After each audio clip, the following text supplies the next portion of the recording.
નમસ્કાર. વાણિજ્ય સંચાલન બિઝનેસ મેનેજમેન્ટ ટીવાય બીકોમ સેમેસ્ટર 5. આપણે છેલ્લે છૂટક વેપારીઓએ બજારમાં જે પણ કોઈ પ્રકારના નિર્ણયો લેવાના હતા એના વિશે વાત કરી હતી. તો હવે આપણે જથ્થાબંધ વેપારી છે એ જથ્થાબંધ વેપારી અને એમને બજારમાં કયા પ્રકારના નિર્ણયો લેવાના છે એના વિશેની ચર્ચા કરીએ. જથ્થાબંધ વેપારી એટલે કે જે ખૂબ બધો માલ એક સાથે વેચતા હોય કે પછી એ ઉત્પાદક પાસેથી એ માલ ખરીદીને વેચતા હોય કે ખેડૂત પાસેથી માલ ખરીદીને વેચતા હોય તો એ પ્રકારના વેપારીઓને જથ્થાબંધ વેપારીઓ કહેવાય. જથ્થાબંધ વેપારીઓ પાસેથી છૂટક વેપારીઓ ખરીદે અને ત્યાંથી ગ્રાહક સુધી વેચાણ કરવામાં આવતું હોય છે. એટલે કે જથ્થાબંધ વેચાણ કરનારને જથ્થાબંધ વેપારી કહે, જે મોટા પ્રમાણમાં વસ્તુની ખરીદી કરે છે અને ત્યાંથી નાના નાના રિટેલ સ્ટોર્સ હોય છૂટક વેચાણ કરતા હોય એ લોકો માલ ખરીદતા હોય છે. જથ્થાબંધ વેપારી ઉત્પાદક પણ નથી, છૂટક વેપારી પણ નથી, પરંતુ ઉત્પાદક અને છૂટક વેપારીને જોડતી કડી છે. તો જથ્થાબંધ વેપારને કારણે જથ્થાબંધ વેપારીનું કમિશન પણ એમાં ઉમેરાય છે, ગ્રાહકને વધુ કિંમત ચૂકવવી પડે છે. આ પ્રમાણે જથ્થાબંધ વેપારીની જે સંગ્રહખોરી છે, નફાખોરી છે, તેના કારણે વિતરણ વ્યવસ્થામાં પ્રશ્ન ઊભા થતા હોય. તો જથ્થાબંધ વેપારી જે સંગ્રહખોરી કરતા હોય એ બાબત યોગ્ય ન કહેવાય, એને દૂર કરવી જરૂરી જણાતી હોય છે. તો હવે આ જે વિતરણના માર્ગ છે એ વિતરણના માર્ગમાં જથ્થાબંધ વેપારી વેચાણ વૃદ્ધિ અને કઈ રીતે વેચાણ વધારી શકાય એ બાબત જોવાની હોય છે, પરંતુ એને ગ્રાહકને વેચાણ કરવાનું હોતું નથી. એટલે કે એને જે જાહેરાત છે, ગ્રાહકને સમજાવવા, ગ્રાહકને કન્વિન્સ કરવા, એ બધા પ્રકારના કાર્ય જથ્થાબંધ વેપારીને કરવાના આવતા હોતા નથી. જથ્થાબંધ વેપાર વિસ્તાર પણ છૂટક વેપારી કરતાં વિસ્તૃત હોય છે અને એનું વેચાણ છે એ મોટા પાયા ઉપર થતું હોય છે. તો હવે એ જથ્થાબંધ વેપારીએ જે પણ કોઈ બજારનો નિર્ણય લેવાના હોય છે તો એ બજારના નિર્ણય લેવા માટે એને શું કરવું જોઈએ? પહેલાં તો એને જે નવી ટેકનોલોજી આવેલી હોય, નવી હરીફાઈ હોય બજારમાં, એને જાણ હોવી જોઈએ. કારણ કે એને ઘણી બધી હરીફાઈનો સામનો કરવો પડતો હોય, એની સામે હરીફ પેઢી હોય, તો એને હરીફ પેઢી અંગે પણ જ્ઞાન હોવું જોઈશે. બજારમાં નવી વસ્તુ આવેલી હોય એના વિશે પણ જ્ઞાન હોવું જોઈશે. તો મોટા ઔદ્યોગિક એકમો ઉત્પાદક પાસેથી સીધી જ ખરીદી કરતા હોય ત્યારે જથ્થાબંધ વેપારીએ પણ પોતાની એક વ્યૂહરચના બનાવવી પડે. એ વ્યૂહરચનાના ભાગ તરીકે જથ્થાબંધ વેપારીએ પોતાની પાસે જે સ્ટોક છે એનું વ્યવસ્થિત રીતે સંચાલન કરીને છૂટક વેપારીને વ્યવસ્થિત રીતે વસ્તુ વેચવી પડે. તો ક્યારે કેટલી વસ્તુ ખરીદવી, કેવી રીતે વહેંચવી, કયા પ્રકારનું એને પોતાનું વેચાણ અંગેનું આખું જે વેચાણ અંગે પોતે જે બાબતો અપનાવતા હશે તો એના માટે પોતે કેવા નીતિ નિયમો અપનાવવા, કેવી રીતે વેચાણ કરવું, એ બધી બાબત દર્શાવેલી હશે. તો પહેલી બાબત છે પેદાશ અને સેવા અંગેનો નિર્ણય. તો પેદાશ અને સેવા, પ્રોડક્ટ એન્ડ સર્વિસ ડિસિઝનમાં એને શું કરવાનું રહેશે કે જથ્થાબંધ વેપારીએ એની જે આખી પેદાશ શ્રેણી છે, જેટલી વસ્તુ એ પોતે ખરીદતો હોય એની પેદાશ શ્રેણી કહેવાશે. તો એ પેદાશ શ્રેણીમાં વિવિધતા ધરાવતા સંપૂર્ણ માલનો જથ્થો એને રાખવો પડે, બરાબર. તો અને જે વિવિધ પેદાશ શ્રેણી છે, જેમ કે કોઈ એક કંપની છે, હવે એ સાબુ બનાવે છે, તો હવે એ કંપની દ્વારા સાબુના 5 ફ્લેવર બહાર પાડવામાં આવતા હોય, તો એ 5ની જગ્યાએ ખાલી 2 જ ફ્લેવર રાખે સાબુના, એવું ન ચાલે. એને સંપૂર્ણ પેદાશ ફ્લેવર એટલે કે એને સંપૂર્ણ માલનો જથ્થો બધી જ ફ્લેવર એને રાખવી પડશે. તો જેમ કે એ લક્સ સાબુ રાખે છે તો એને લક્સની જેટલી પણ ફ્લેવર આવતી હોય એ લક્સની ફ્લેવર રાખવી પડે. તો આ અલગ અલગ પ્રકારના જેટલા પણ માલ હોય એ પેદાશ શ્રેણીમાં, એ પેદાશ શ્રેણી એને રાખવી પડે. હવે માલ ઝડપથી ડિલિવરી આપી શકાય એ રીતે એને ગોઠવણ કરી રાખવી જોઈશે. પણ એમ કદાચ કરે તો ઇન્વેન્ટરીમાં જે વહન થતું હોય, માલનો સ્ટોક હોય, તો એ સ્ટોકમાં માલના જથ્થો રાખવાનો ખર્ચ વધતો હોય, કારણ કે એને ઘણી બધી વસ્તુ સાચવી રાખવી પડતી હોય, જેના કારણે જે સ્ટોક છે એ સ્ટોકને સાચવવાનો ખર્ચ વધી જતો હોય અને એના કારણે એની નફાકારકતા ઘટતી હોય. તો નફાકારકતાવાળો માલનો જથ્થો રાખવાની વ્યૂહરચના કરવી જોઈએ કે જે માલને સંગ્રહ કરવાથી એને ખર્ચ ઓછો આવતો હોય, અથવા તો એ માલનો સંગ્રહ કરવામાં એને ખર્ચ ઓછો આવતો હોય એવા માલનો સંગ્રહ લાંબા સમયગાળા સુધી કરી રાખવો પડે. જેમ કે ખાદ્ય પદાર્થ હોય તો ખાદ્ય પદાર્થ બે પ્રકારના હોય. એક ખાદ્ય પદાર્થ એવા હોય કે જે ઝડપથી બગડી જતા હોય, તો એને સંગ્રહ કરવા માટે એને કોલ્ડ સ્ટોરેજ છે એવી બધી સગવડતાઓ વિકસાવવી પડતી હોય. પરંતુ અમુક ખાદ્ય પદાર્થ એવા હોય કે લાંબા સમયગાળા સુધી જો એ તમારા સ્ટોરેજમાં પડ્યા રહેતા હોય તો એને કોઈ નુકસાન ન થતું હોય. તો આ બે બાબત થઈ. તો એક ખાદ્ય પદાર્થ એવા છે કે જેને વધારે ફેસિલિટીથી સાચવી રાખવા પડતા હોય, અને એક એવા છે કે જે લાંબા સમયગાળા સુધી પોતાની મેળે જ સચવાઈ જતા હોય. તો જેની સંગ્રહ કરવામાં ખર્ચ ઓછો આવતો હોય એવા પ્રકારના માલનો વધુ સંગ્રહ કરી રાખવો જોઈએ, જેથી ઝડપથી જ એની ડિલિવરી કરી શકાય છે. પછી હવે વિવિધતાવાળો માલ જ્યારે એના જથ્થો રાખે છે તો એની વ્યૂહરચના પણ બનાવવી જોઈએ. એના ગોડાઉનની અથવા તો વખારની સગવડ સહિતનો માલ રાખવાનો ખર્ચ ઓછો આવે એટલા પ્રમાણમાં, એટલા જથ્થામાં નફાકારક માલ રાખવો યોગ્ય ગણાય. હવે ઘણી વખત એવું થતું હોય કે જો તમે વધારે પડતો સ્ટોક રાખવાથી બહુ ખર્ચો આવી જતો હોય તો કારણ વગરનો ખોટો સ્ટોક પણ ન રાખવો જોઈએ, પરંતુ જેટલી જરૂરિયાત હોય એ મુજબનો, અને અચાનક જો કોઈ ઓર્ડર આવે તો એ પોતે માલ પહોંચાડી શકે એ મુજબનો માલ એને પોતાના એકમમાં રાખવો જોઈએ. હવે ગ્રાહકને જે પણ કોઈ સેવા કે કિંમતી વસ્તુ હોય એવી સેવા પૂરી પાડતા હોય તો ગ્રાહકના વર્ગ અનુસાર જુદા જુદા પ્રકારના અને જુદા જુદા સ્તરની સેવાઓ પૂરી પાડવી આવશ્યક ગણાતી હોય છે. તો પેદાશ અંગેના નિર્ણય હતા કે જે જથ્થાબંધ વેપારીએ ધ્યાનમાં રાખવાની બાબત હતી. હવે લક્ષ્યાંક બજાર નિર્ણય છે. તો બધા જ છૂટક વેપારીઓને વેચાણ કરવાના બદલે પસંદગીના જ છૂટક વેપારીઓને વેચાણ કરવાનો પ્રયત્ન કરવો જોઈએ. પસંદગીના જ છૂટક વેપારીઓ એટલે કે મોટા છૂટક વેપારીઓને વેચાણ કરવાની વ્યૂહરચના અપનાવતા હોય, જેના કારણે એ મોટા પ્રમાણમાં વસ્તુ ખરીદશે, અને જ્યારે મોટા પ્રમાણમાં વસ્તુ ખરીદશે ત્યારે એને વધુ પ્રમાણમાં નફો થશે, એટલે કે એની નફાકારકતા વધારી શકે છે. તો જે નફાકારક ગ્રાહકો હોય, જે મોટા પ્રમાણમાં ખરીદી કરી શકતા હોય એવા ગ્રાહકોને શોધતા રહેવું જોઈએ, અને ગ્રાહક સાથેના સંબંધો સારા સ્થપાય તે રીતે લક્ષ્યાંક બજાર નક્કી કરવું જોઈએ. નફાકારકતા અને સારા સંબંધોને વધુ જાળવી રાખે અને એના ગ્રાહકો, જે નફાકારક ગ્રાહકો હોય એટલે કે મોટા પ્રમાણમાં ખરીદી કરતા હોય એ બધા ગ્રાહકને જાળવી રાખવા જોઈએ અને એમના સાથેના સંબંધો સારા રાખવા જોઈએ. આ રીતે અલગ અલગ માલની ખરીદી કરતા અલગ અલગ જે ગ્રાહકો છે એ ગ્રાહક ગોતીને એના આધારે એને લક્ષ્યાંક બજારની વ્યૂહરચના છે એ અપનાવવી જોશે. પછી છે કિંમત નિર્ણય. તો કિંમત નિર્ણય છે એમાં જે માલ એને ખરીદેલો છે તો એના ઉપર એ કઈ રીતે કિંમત લગાડે છે, ટકાવારીને આધારે લગાડે છે,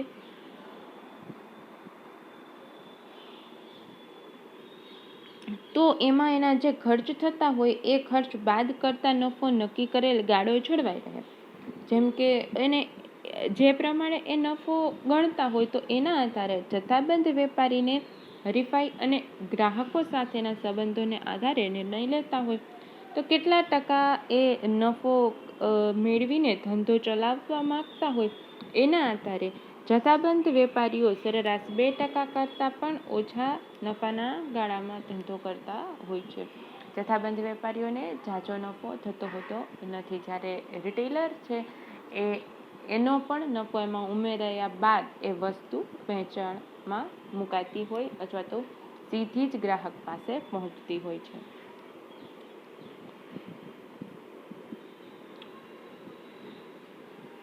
વેચાણ વૃદ્ધિનો નિર્ણય. વેચાણ વૃદ્ધિ એટલે કે વેચાણમાં વધારો કરવો. કેવી રીતે વધારો કરી શકાય? વેચાણ વૃદ્ધિ માટે જથ્થાબંધ વેપારી છે તેને જે જગ્યાએ એ વેચાણ કરતા હોય એના ઉપર આધાર રાખતો હોય કે ક્યાં એ વેચાણ કરે છે, કેવા પ્રકારના એના ગ્રાહકો છે, એના ઉપર એનો આધાર રહેતો હશે. તો પ્રસિદ્ધિ કરવી પડે, સારા સંબંધો જાળવવા પડે, સંબંધોમાં વધારો કરવો પડે, નફાકારક ગ્રાહકો ગોતવા પડે અને ત્યારબાદ સારા સંબંધો જાળવી અને જાહેરાત દ્વારા વેચાણમાં વધારો કરી શકાય છે. એટલે કે એવી વ્યૂહરચના અમલમાં મૂકી શકાય છે. તો ઉત્પાદક દ્વારા જે વેચાણ વૃદ્ધિના પ્રયત્ન કરવામાં આવતા હોય એનો વધુમાં વધુ લાભ ઉઠાવવો જોઈએ. હવે ઉત્પાદક જે પ્રમાણે વેચાણ વૃદ્ધિ કરતા હોય એમાં જ જથ્થાબંધ વેપારી પણ એનો જ ઉપયોગ કરીને પોતાનો નફો વધારી શકે છે. ઉત્પાદક જે કિંમત અપનાવતો હોય એવી જ પ્રકારની કિંમત નીતિઓ એ બીજા પોતાના ગ્રાહકને સમજાવી અને પોતાના ગ્રાહકને એ વસ્તુ વેચતા હોય. હવે જથ્થાબંધ વેપારીના ગ્રાહક કોણ કહેવાશે? છૂટક વેપારીઓ. છૂટક વેપારીઓને પણ એ ઉત્પાદકની જે પણ કોઈ પ્રકારની સ્કીમ હોય, ઉત્પાદકે કોઈ નવી વેચાણ નીતિઓ બહાર પાડી હોય અથવા તો એને જાહેરાત પ્રસિદ્ધિના માધ્યમ દ્વારા એ જાહેરાત કરતા હોય તો એની જે પણ કોઈ બાબત હોય એનો જથ્થાબંધ વેપારીએ પણ લાભ લેવો જોઈએ અને પોતાના ગ્રાહકને એ બાબત સમજાવવી જોઈએ અને એનો ઉપયોગ કરવો જોઈએ. હવે જગ્યા અંગેનો નિર્ણય. તો જથ્થાબંધ વેપારીએ કઈ જગ્યાએ પોતાનું જે જથ્થાબંધ વેપારીનું સ્ટોક ગોડાઉન રાખતા હોય કે જ્યાંથી એ પોતાના ગ્રાહકને માલ પહોંચાડતા હોય, એટલે એવી કેવી જગ્યાએ રાખવી જોઈએ કે એ જગ્યા એને ખૂબ જ અગત્યની કે એ સ્થાન છે એ એવું યોગ્ય હોવું જોઈએ કે એક તો એને જે આવન જવનનો જે વાહન વ્યવહારનો ખર્ચ છે એ ખર્ચ એને ઓછો આવતો હોવો જોઈએ, સાધન સુવિધાવાળી હોવી જોઈએ, યોગ્ય હવા પ્રકાશવાળી હોવી જોઈએ. અમુક પ્રકારના એવા જો પદાર્થો હોય કે જે ઝડપથી બગડી જતા હોય તો એને સ્ટોર કરવા માટેની જે પણ કોઈ યંત્ર, સાધન, ટેકનોલોજીનો ઉપયોગ થતો હોય તો એનો ઉપયોગ એને કરવો પડતો હોય.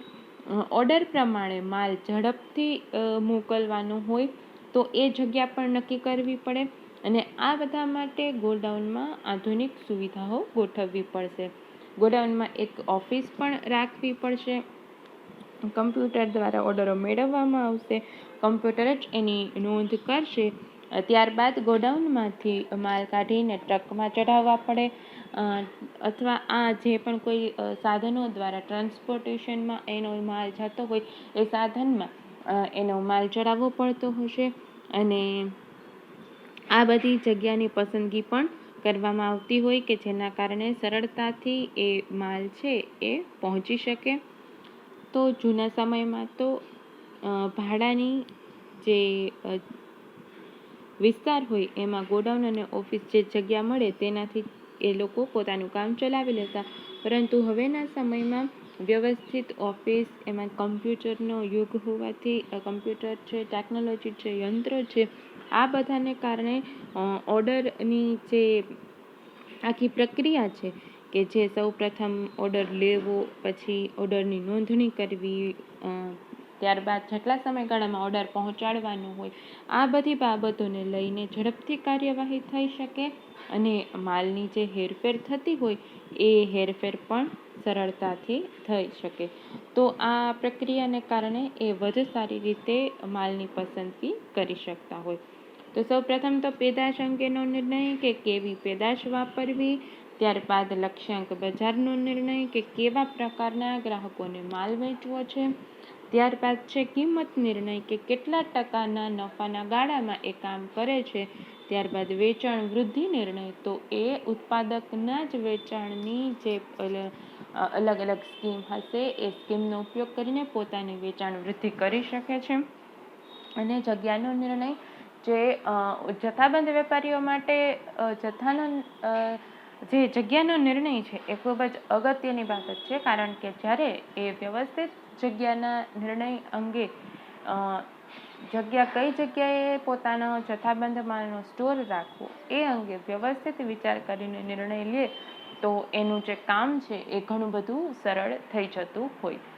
તો આ જથ્થાબંધ વેપારીઓએ લેવાના બજાર અંગેના નિર્ણય હતા. હવે આપણે વિતરણ કડી અથવા તો વિતરણ પ્રક્રિયાનું જે માર્ગો છે, માર્કેટિંગ ચેનલ જેને કહી શકાય, એના વિશે વાત કરીએ. માર્કેટિંગ ચેનલ વિતરણ પ્રક્રિયાના માર્ગો આપણને ખબર છે કેવી રીતે થાય છે. ઉત્પાદક હોય છે એ સીધો ગ્રાહક સુધી નથી પહોંચી શકતો, એટલે એ વચમાં ઘણા બધા મધ્યસ્થીઓ રાખે છે. હવે એ મધ્યસ્થીઓ કેવા હોઈ શકે? અલગ અલગ પ્રકારના કમિશન લેતા એજન્ટ હોય. એજન્ટ છે, ત્યારબાદ જથ્થાબંધ વેપારી આવે, ત્યારબાદ છૂટક વેપારી આવે અને છૂટક વેપારી પાસેથી માલ છે એ ગ્રાહકો ખરીદતા હોય. તો આ એક સામાન્ય કડી છે. હવે એમાં જરૂરી નથી કે દરેક વખતે જે મધ્યસ્થીઓ છે એ બધી મધ્યસ્થીઓ હાજર જ હોય. ઘણી વખત એક મધ્યસ્થી હોય, ઘણી વખત બે મધ્યસ્થી હોય, ઘણી વખત 3 મધ્યસ્થી હોય, 3થી વધારે પણ હોઈ શકે. તો કેવા પ્રકારનો માલ છે, કઈ જગ્યાએ એનું વેચાણ થાય છે, અલગ અલગ જગ્યા વચ્ચેનું અંતર કેવી રીતે છે, એના આધારે છે આ વિતરણની પ્રક્રિયાના માર્ગ છે અથવા તો જેને કહી શકાય વિતરણ કડીઓ છે, એ કડીઓ નક્કી કરવામાં આવતી હોય. તો સૌપ્રથમ તો આ જે આપણે જોઈએ તો એ સામાન્ય એવું હોઈ શકે, જેટલા પણ તમને વચ્ચે ઉત્પાદક અને ગ્રાહક છે, પહેલામાં તો સીધું કોઈ જ માધ્યમ નથી, સીધું જ ઉત્પાદકથી ગ્રાહક સુધી માલ પહોંચે છે. બીજામાં છૂટક વેપારી છે, ઉત્પાદકથી છૂટક વેપારી ગ્રાહક સુધી માલ પહોંચાડે છે, તો એમાં એક મધ્યસ્થી છે. ત્રીજું છે એ ઉત્પાદક જથ્થાબંધ વેપારીને વેચે છે, જથ્થાબંધ વેપારી છૂટક વેપારીને વેચે છે અને છૂટક વેપારી ગ્રાહકને વેચે છે. તો 3 નંબરમાં 2 મધ્યસ્થી છે અને 4 નંબરમાં ઉત્પાદક એજન્ટને વેચે છે, એજન્ટ જથ્થાબંધ વેપારીને વેચે છે, જથ્થાબંધ વેપારી છૂટક વેપારીને વેચે છે અને છૂટક વેપારી ગ્રાહકોને વેચે છે. તો આ જે કડી થઈ એ અલગ અલગ પ્રકારના કામમાં અલગ અલગ પ્રકારની કડીઓનો સમાવેશ થતો હોય.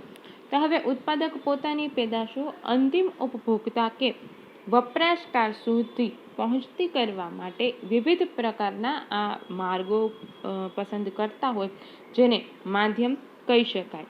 તો વપરાશકાર સુધી પહોંચાડવા માટેની આ બધા મધ્યસ્થીઓ છે, કડીઓ છે. તો હવે મધ્યસ્થીઓની સેવાના આધારે વિતરણ કડીઓ અસ્તિત્વમાં આવે છે કે કેવા પ્રકારનો માલ વેચાણમાં મૂકવાનો છે, કયા પ્રકારનો માલ છે, એ ઉત્પાદક અને ગ્રાહક વચ્ચેનું અંતર કેટલું છે. જેટલું અંતર વધુ હશે એટલી મધ્યસ્થીઓ વધશે. તો મધ્યસ્થીઓની સેવાના આધારે વિતરણ કડીઓ અસ્તિત્વમાં આવતી હોય. તો હવે એના નિર્ણય લેતા વખતે ઘણા બધા પરિબળો છે એને ધ્યાનમાં રાખવામાં હશે કે ભૌતિક વિતરણ વ્યવસ્થામાં જે ઉદ્દેશ્ય છે એ ઉદ્દેશ્યને લક્ષ્યમાં રાખીને પછી આ વિતરણ પ્રક્રિયાના માર્ગોની પસંદગી અને નિર્ણય કરવામાં આવતો હોય છે. તો હવે આને જે પસંદગી કરવાના છે તો એને કઈ રીતે કરી શકાય? પહેલું તો પ્રત્યક્ષ વેચાણની કડી, જે તમે પહેલી બાબત જોઈ શકો છો કે જેમાં કોઈ જ મધ્યસ્થી નથી, સીધું જ ઉત્પાદક ગ્રાહકને માલ વેચે છે, જેને કહેવાશે પ્રત્યક્ષ વેચાણની કડી, કે જેમાં મધ્યસ્થી જ નથી, જેમાં ઉત્પાદક સીધો જ અંતિમ વાપરનાર ગ્રાહક સુધી પહોંચે છે, એને વેચાણ કરે છે, જેમાં અન્ય કોઈ મધ્યસ્થીની સેવા રાખવામાં આવતી નથી, એટલે કે આને પ્રત્યક્ષ વેચાણ કહેવાય. નંબર 2 છે એક મધ્યસ્થીવાળી કડી, કે જેમાં છૂટક વેપારી હોય છે. તો જે નાશવંત અને વપરાશી પેદાશો હોય કે જેના માટે એક મધ્યસ્થીવાળી વિતરણ વ્યવસ્થા કે વિતરણ માર્ગ અપનાવવામાં આવતો હોય અને જેમાં ઉત્પાદક સીધું જ છૂટક વેપારીને પોતાની વસ્તુનું વેચાણ કરી દેતા હોય, એટલે કે છૂટક વેપારી અંતિમ વાપરનાર ગ્રાહક સુધી આ વસ્તુ પહોંચાડતા હોય છે. તો અહીંયા ઉત્પાદક અને ગ્રાહક વચ્ચે કેટલી કડી બની? એક કડી, એટલે એને એક મધ્યસ્થીવાળી છૂટક વેપારીની જે કડી છે એ. પછી છે નંબર 3 2 મધ્યસ્થીવાળી કડી, તો જેમાં જથ્થાબંધ વેપારી અને છૂટક વેપારી છે. તો ઉત્પાદક એની પેદાશનું જથ્થાબંધ વેપારીને અને જથ્થાબંધ વેપારી છૂટક વેપારીને, ત્યારબાદ છૂટક વેપારી ગ્રાહકને વેચાણ કરતો હોય. તો આ જે માર્ગ બનતો હોય તો એમાં 2 મધ્યસ્થી બને છે, જથ્થાબંધ વેપારી અને છૂટક વેપારી. તો હવે જ્યારે ખૂબ બધી હરીફાઈ બજારમાં પ્રવર્તતી હોય, બજારમાં ઘણી બધી હરીફાઈ હોય, ત્યારે આ પ્રકારના જે ભૌતિક વિતરણવાળી 2 કડીવાળા માર્ગ છે એ અનુકૂળ પડતા હોય. પછી 4 નંબર છે એ છે 3 મધ્યસ્થીવાળી કડી, કે જેમાં એજન્ટ પણ છે, જથ્થાબંધ વેપારી પણ છે અને છૂટક વેપારી પણ છે. તો આ માર્ગમાં 3 પ્રકારના મધ્યસ્થીઓની સેવા લેવામાં આવતી હોય. ઉત્પાદક છે એ માલ પોતાનો એજન્ટ મારફતે જથ્થાબંધ વેપારીને પહોંચાડતા હોય અને જથ્થાબંધ વેપારી છે એ છૂટક વેપારીને પહોંચાડતા હોય. તો આ જે છૂટક વેપારીઓ છે એ ગ્રાહકને પેદાશનું વેચાણ કરે, એટલે કે કંપની છે કે ઉત્પાદક છે એ પોતાની વસ્તુના વેચાણ માટે એજન્ટની નિમણૂક કરે. તો સામાન્ય રીતે આ એજન્ટનું કામ શું હોય? ઉત્પાદક અને જથ્થાબંધ વેપારીઓ વચ્ચે એ મધ્યસ્થી તરીકે કામ કરે. ઉત્પાદક પાસેથી માલ લઈ જઈ અને જથ્થાબંધ વેપારીને એ માલ સોંપી દેતા હોય છે. તો સામાન્ય રીતે બજારનું વિભાગીકરણ કરી વિસ્તાર અનુસાર એ અલગ અલગ વિસ્તારના અલગ અલગ એજન્ટ નક્કી કરતા હોય. હવે એ એજન્ટ દ્વારા અલગ અલગ વિસ્તારમાં જથ્થાબંધ વેપારીઓને ઓર્ડર મોકલાવતા હોય છે. જથ્થાબંધ વેપારીઓને ઓર્ડર મળે ત્યારબાદ એ છૂટક વેપારીઓને વેચાણ કરતા હોય છે અને પછી છેલ્લે છૂટક વેપારીઓ ગ્રાહકને એ માલ વેચી દેતા હોય. તો આ જે આખો માર્ગ થશે એ ભૌતિક વિતરણ વ્યવસ્થાનો માર્ગ કહેવામાં આવશે. તો આપણે જે વેચાણ અંગેની કડીઓ છે એમાં જોયા 4 પ્રકાર. પ્રત્યક્ષ વેચાણ, કે જેમાં કોઈ જ મધ્યસ્થી નથી. બીજું છે એ છે એક મધ્યસ્થીવાળી કડી, કે જેમાં છૂટક વેપારી એક મધ્યસ્થી બને છે. નંબર 3 છે 2 મધ્યસ્થીવાળી કડી, કે જેમાં જથ્થાબંધ વેપારી અને છૂટક વેપારી છે. અને નંબર 3 છે એમાં છે 3 મધ્યસ્થીવાળી કડી, કે જેમાં એજન્ટ, જથ્થાબંધ વેપારી અને છૂટક વેપારી હોય છે. તો ચાર કડીઓ સામાન્ય રીતે જોવા મળતી હોય, પરંતુ માલ, વસ્તુનો પ્રકાર અને અલગ અલગ જગ્યાઓ અને એના જે ટ્રાન્સપોર્ટેશનના જે સાધનો હોય, આ બધી વસ્તુને આધારે ઘણી વખત ઓછા વત્તા પ્રમાણમાં મધ્યસ્થીઓમાં વધારો ઘટાડો કરવામાં આવતો હોય. તો આ આપણે જથ્થાબંધ વેપારી અને એને બજારમાં કેવી રીતે નિર્ણય લેવાના છે તથા છૂટક વેપારી આપણે જોયા હતા, એટલે કે વિતરણ કરીને વિતરણ પ્રક્રિયાના માર્ગ વિશે ચર્ચા કરી. હવે જો આપણે આ વિતરણની શૃંખલા છે એના અસર કરતા નિર્ણયો અથવા તો એને અસર કરતા પરિબળો વિશે ચર્ચા કરીશું. Thank you.